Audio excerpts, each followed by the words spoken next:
Hello everyone. सबसे पहले तो आप लोगों को दिवाली की ढेर सारी शुभकामनाएं।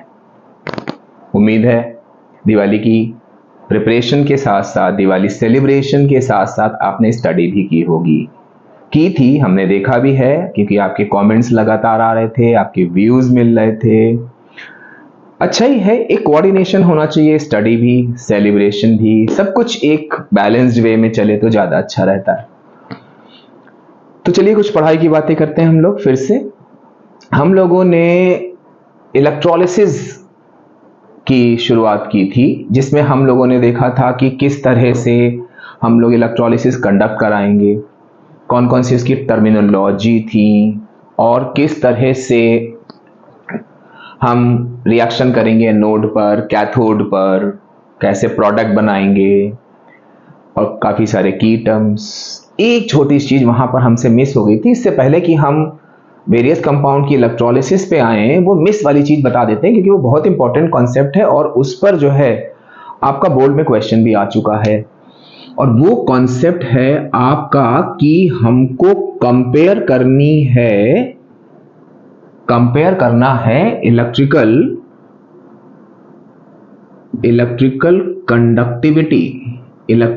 Conductivity of metal. बस इस छोटे से कॉन्सेप्ट का, मुश्किल से 2 मिनट का, उसके बाद हम लोग स्टार्ट करेंगे। Electrical conductivity of metal and electrical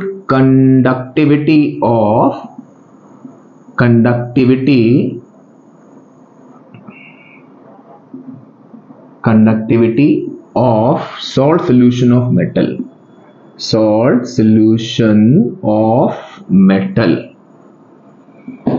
आप सोच रहे होंगे कि सर कुछ समझ में नहीं आ रहा है कि हम कैसे इसको वो करेंगे।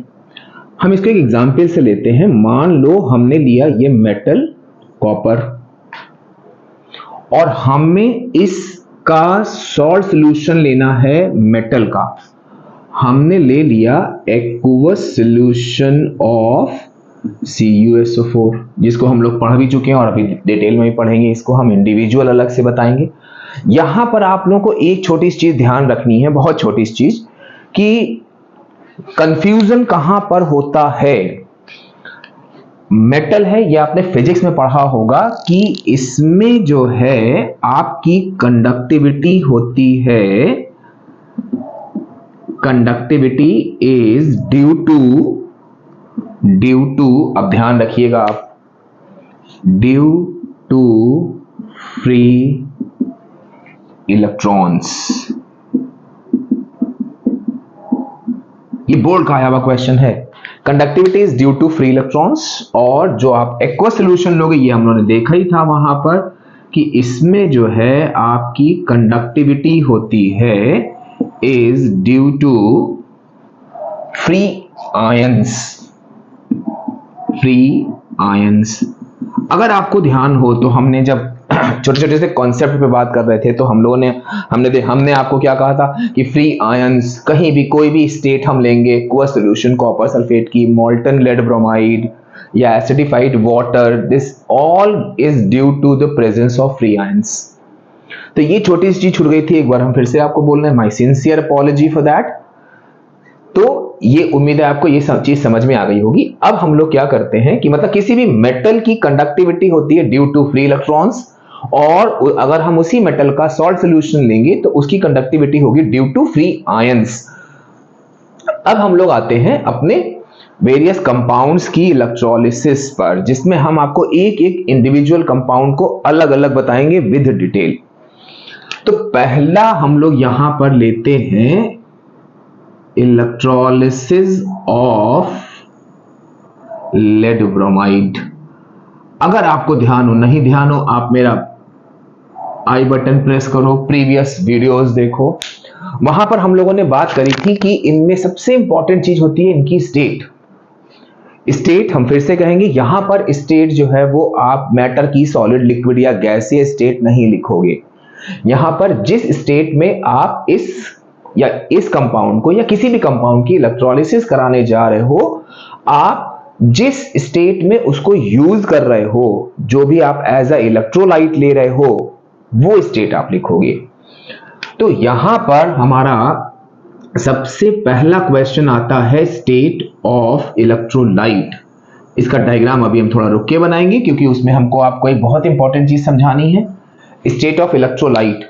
तो यहां पर आपको ध्यान रखना है कि इसकी स्टेट होती है आपकी मॉल्टन लेड ब्रोमाइड लेंगे हम। अब जब मॉल्टन लेड ब्रोमाइड लेंगे तो अगेन फिर से क्वेश्चन आ गया कि वाई।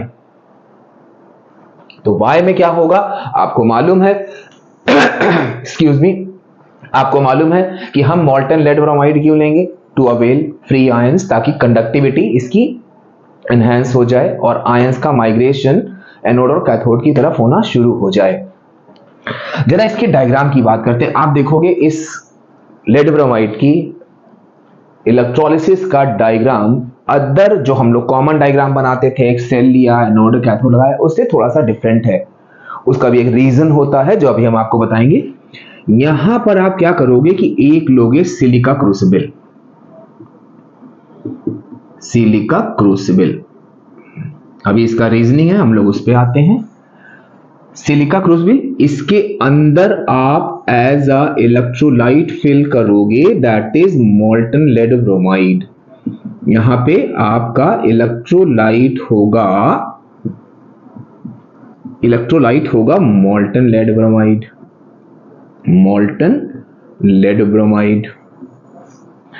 अब मॉल्टन लेड ब्रोमाइड है मींस ये हमको थोड़ा सा सेमी लिक्विड स्टेट में मिलेगा, तो हमको उसी मॉल्टन स्टेट को कंटिन्यू करने के लिए हमको इसको नीचे से करना पड़ेगा बर्न, मतलब कंटिन्यूअस सप्लाई देनी पड़ेगी ताकि ये इलेक्ट्रोलाइट जो है अपनी स्टेट में बना रहे। सिमिलरली बाकी सारा काम हम वही करेंगे। हम यहां पर एक नोड लगाएंगे, यहां पर एक कैथोड लगाएंगे, वैसे ही इनका कनेक्शन हम करेंगे की से और एक बैटरी से, और फिर ये हो गया हमारा ये।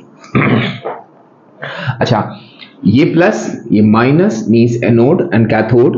ये आपका इनके जो इलेक्ट्रोड्स होते हैं ये आपके ग्रेफाइट के बने होंगे, that is inert electrode. Graphite which is inert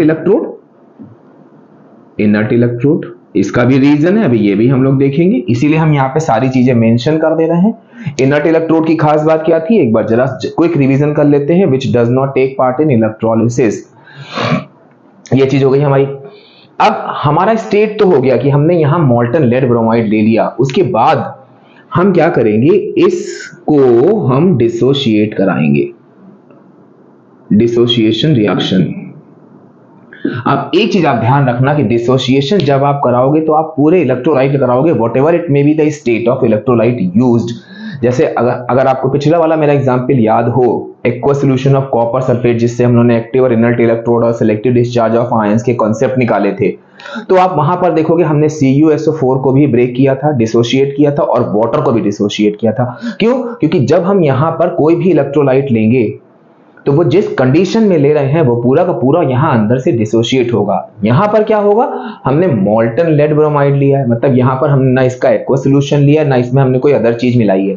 तो इसकी डिसोशिएशन रिएक्शन में हमको सीधे सीधे से क्या होगा कि लेड ब्रोमाइड PbBr2 ये सीधे सीधे आपका जो है आयंस में टूट जाएगा।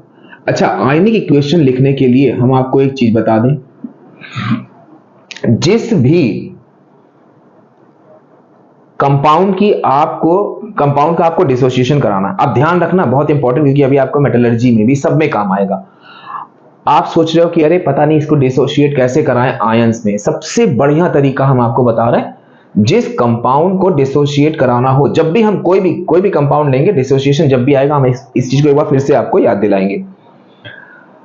Pb और Br दो डिफरेंट एलिमेंट्स इसमें हैं। आप क्या करो, दोनों डिफरेंट एलिमेंट्स लिख लो।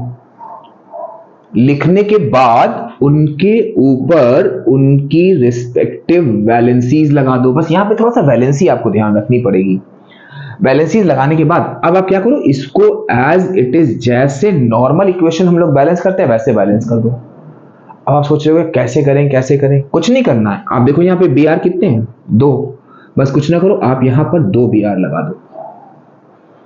अगर अभी भी आपको डाउट हो रहा है कि अरे पता नहीं हमने डिसोशिएट सही कराया है या गलत कराया है, तो आप कुछ ना करो, जितने भी आपने यहाँ पे आयंस लिखे हैं, total number of positive charge, total number of negative charge count कर लो। अगर वो बराबर है, आपका डिसोशिएशन सही है। आप कहोगे नहीं सर समझ नहीं आया। हमने कहा देखो, पीबी पॉजिटिव चार्ज है, कितने हैं, +2। बीआर पे एक माइनस चार्ज होता है, वैलेंसी -1 होती है, लेकिन यहाँ पे 2 बीआर है तो ये 2 माइनस हो गए, तो 2 प्लस 2 माइनस, मतलब आपका डिसोसिएशन बिल्कुल करेक्ट है। अब क्या चीज हो गई, अब आपने देखा कि इसके अंदर आपने वो लिया था इलेक्ट्रोलाइट, यहां पर अब होगा क्या कि Pb+2 के आयंस होंगे क्योंकि ये डिसोशिएट हो चुके हैं, और Br-1 के आयन होंगे।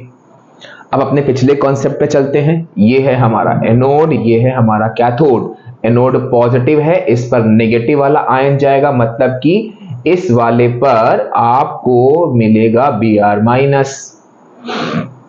यहां पर आपको मिलेगा Pb+2।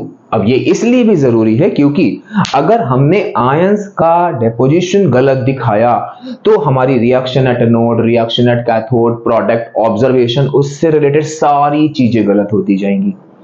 और एक चीज और हम यहाँ पे आपको बता दें, शुरुआत पहला कंपाउंड कर रहे हैं तो वहीं पे बता दें, जितने अभी हम ये हेडिंग डाल के आपको किसी भी एक कंपाउंड के बारे में बताएंगे, वो सारे कंपाउंड में सिर्फ उन्हीं हेडिंग से आपको तैयारी करनी है। उन्हीं पर वेरियस क्वेश्चन, रीजनिंग, सब कुछ जो कुछ आएगा वो यहीं पर आएगा। तो ये हो गया आपका state of electrolyte molten dissociation reaction, ये हो गई। अब यहां पर इसके बाद बात आती है आपकी रिएक्शन एट एनोड। अब यहां पे फिर हम आपको पीछे की तरफ ले जाएंगे। अगर नहीं है तो हम तो बार बार कहेंगे कि आप मेरा प्रीवियस वीडियो देखो, एक नहीं 2 बार देखो, जब तक समझ में ना आए देखते रहो आप। अब यहां पे क्या हुआ, एनोड। अब हम आपसे पूछें बेटा ये बताओ, ये फिर से एक बार लिख देते हैं हम, प्लस वाला एनोड होता है, माइनस वाला कैथोड होता है। ये चीज भी हम बार बार बताएंगे, बिल्कुल भी गलती ना हो कहीं भी।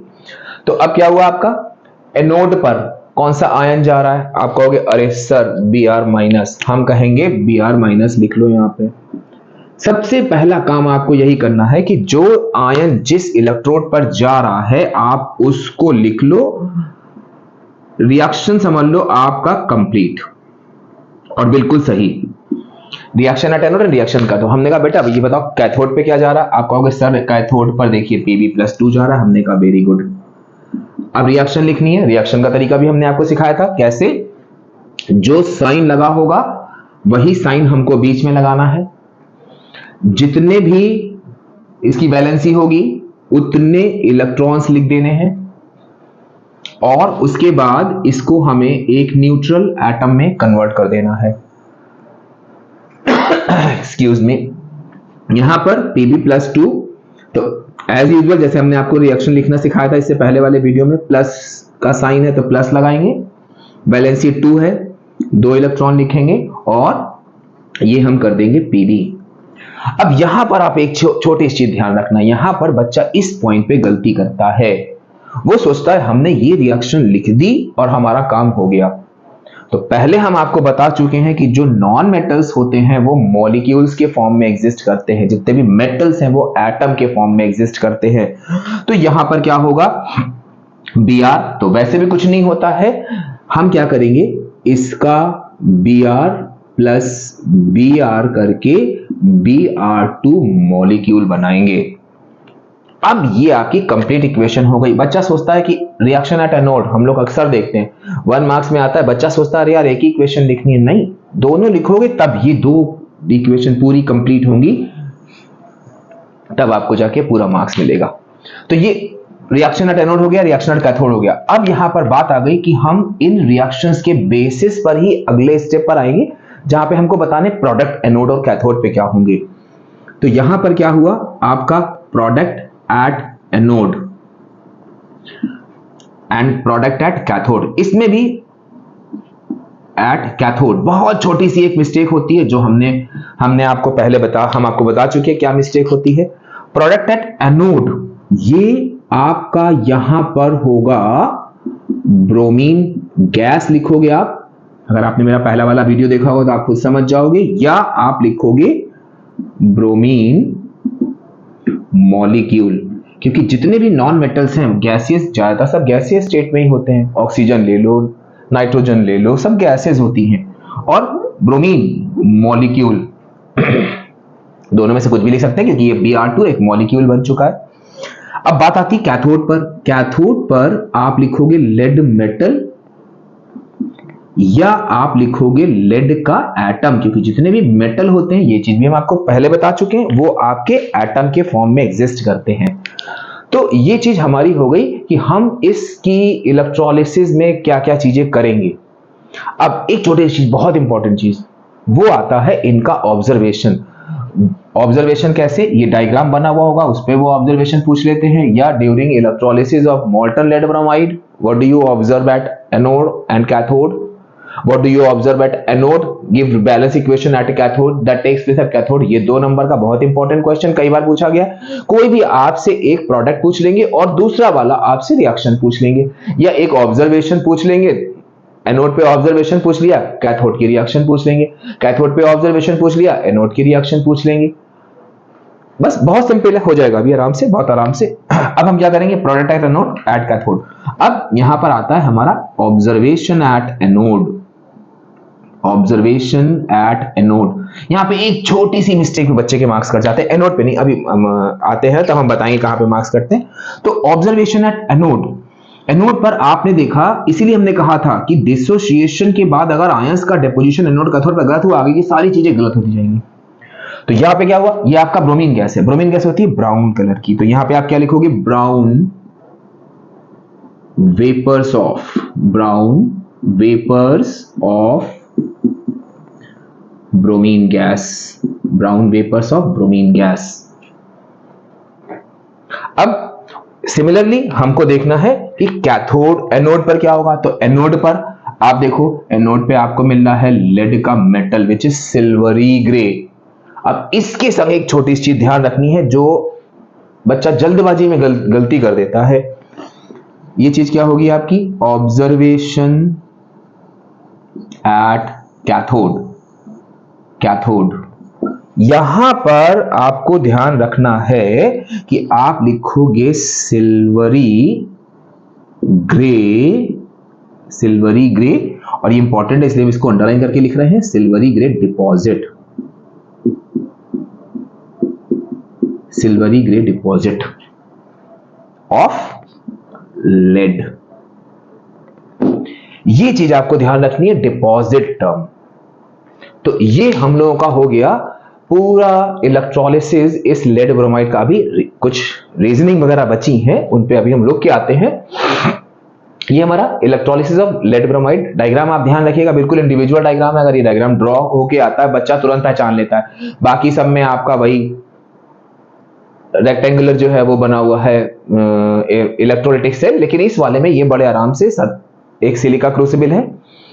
फिर स्टेट मॉल्टन हो गई, डिसोशिएट करा दिया, reaction at anode cathode, product at anode cathode, observation at anode cathode. ये जितने भी मैंने ब्लैक से पॉइंट लिखे हैं, ये सारे के सारे इसी ऑर्डर में आप हर कंपाउंड में देखोगे दिए हुए हैं। उससे फायदा क्या होगा कि इंडिविजुअल, जैसे इसमें हमने कहा कि उन्होंने कहा आपसे ऑब्जर्वेशन एट कैथोड लिखिए एंड रिएक्शन एट एनोड लिखिए, तो आप उसी तरह से आप कॉपर सल्फेट का ले लो। इवन अभी आप एप्लीकेशन ऑफ इलेक्ट्रोलिसिस पढ़ोगे, उसमें आप देखोगे कि किसी एक पर प्रोडक्ट पूछते हैं, दूसरे का ऑब्जर्वेशन पूछ लेते हैं। एक पर ऑब्जर्वेशन पूछा, दूसरे की रिएक्शन पूछ ली एनोड या कैथोड पर। तो ये सिंपल से छोटे छोटे से हम लोग को, बस हमको ये ऑर्डर याद रखना है कि इसी ऑर्डर में हम लोग जो है इसको वो करेंगे। अब बात आती है यहां पर हमारा कि सर ये बताइए, नॉर्मली तो हम लोग वो सिंपल वाला डायग्राम लेते हैं, यहां उन्होंने सिलिका क्रूसिबल क्यों लिया? तो बहुत इंपॉर्टेंट क्वेश्चन। यहां पर पहला क्वेश्चन आपका आ गया कि why silica crucible is used. Silica crucible is used, silica crucible क्यों यूज करते हैं? तो आप एक चीज ध्यान रखना, जो सिलिका होते हैं ये, इनके अंदर एक खास बात होती है कि they can withstand very high temperature. बहुत हाई टेम्परेचर को वो बर्दाश्त कर सकते हैं। अब आप यहां पर देखो, आपको इस मॉल्टन लेड ब्रोमाइड को which whose ions are held together by strong electrostatic force or attraction. आपको बहुत ज्यादा हीट देनी पड़ेगी इसको मॉल्टन स्टेट में कन्वर्ट करने के लिए। फिर ये मॉल्टन स्टेट में रहे इसके लिए हमको नीचे से गर्म करना पड़ेगा। तो अगर हमने यहां पर नॉर्मल ग्लास वाला वो ले लिया होता तो इतना गर्म करने पर वो ग्लास टूट जाता। तो हम लोग यहां पर क्या करते हैं कि सिलिका क्रूसिबल इज यूज्ड। इसका आंसर सिंपल सा क्या होगा कि दो होते हैं इसके रीजनिंग जो अभी हम लोग यहां पे आ रहे हैं कि silica can withstand high temperature. Silica जो है हाई टेम्परेचर को बर्दाश्त कर सकता है। दूसरी चीज क्या होती है आपका, आपने यहां पर लिया, आपने यहां ग्लास का वो ले लिया, अब क्या हुआ यहां पर ब्राउन वेपर्स, मतलब ये बहुत ही रिएक्टिव होती है ब्रोमीन, तो यहां पर आपने जो मटेरियल लिया मे बी पॉसिबल कि वो इससे रिएक्शन कर जाए। तो यहां पर क्या होता है कि silica remains unaffected by reactive bromine vapours. ये अभी एक जगह और आपका रीजन आएगा, रिएक्टिव ब्रोमीन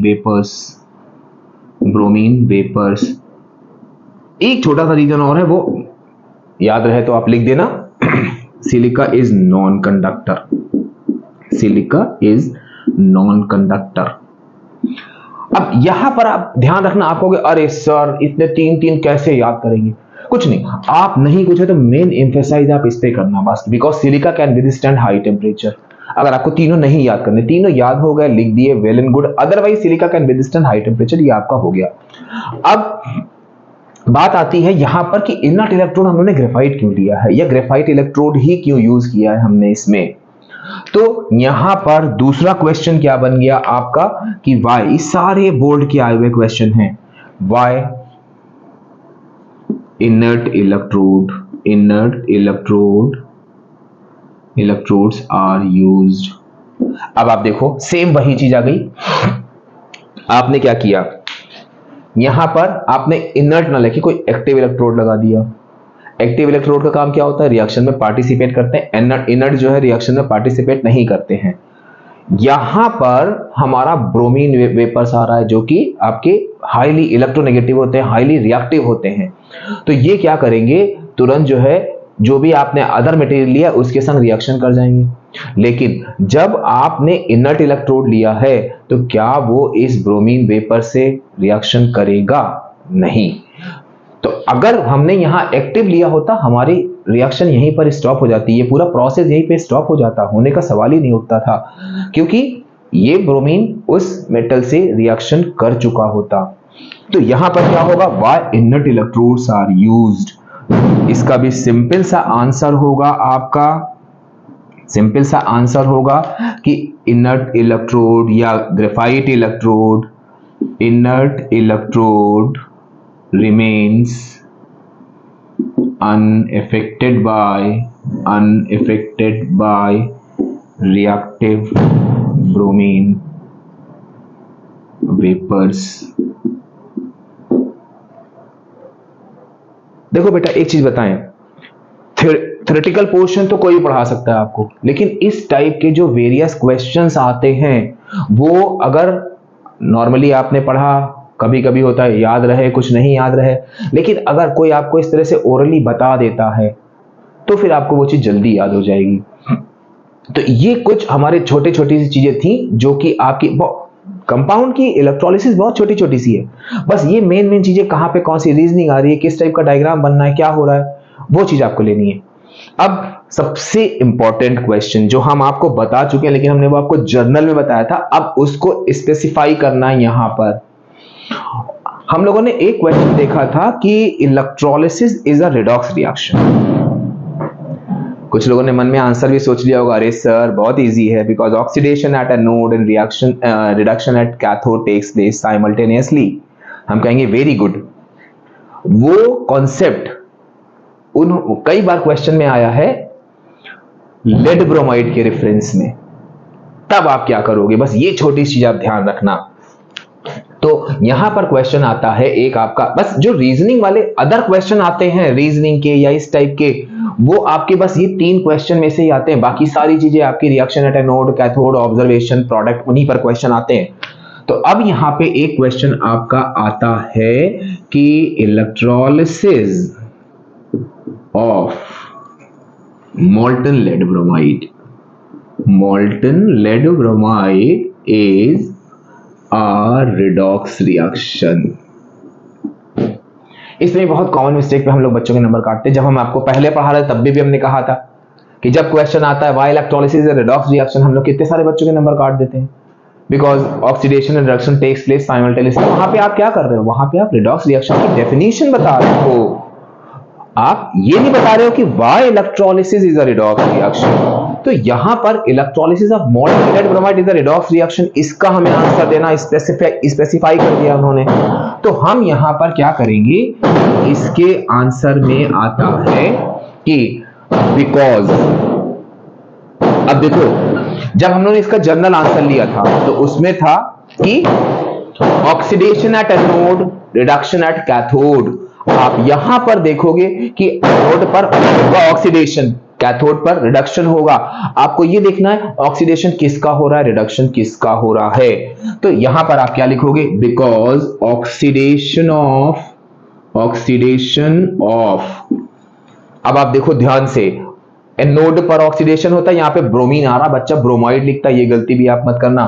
तो oxidation of bromine at anode and reduction of lead at cathode takes place simultaneously।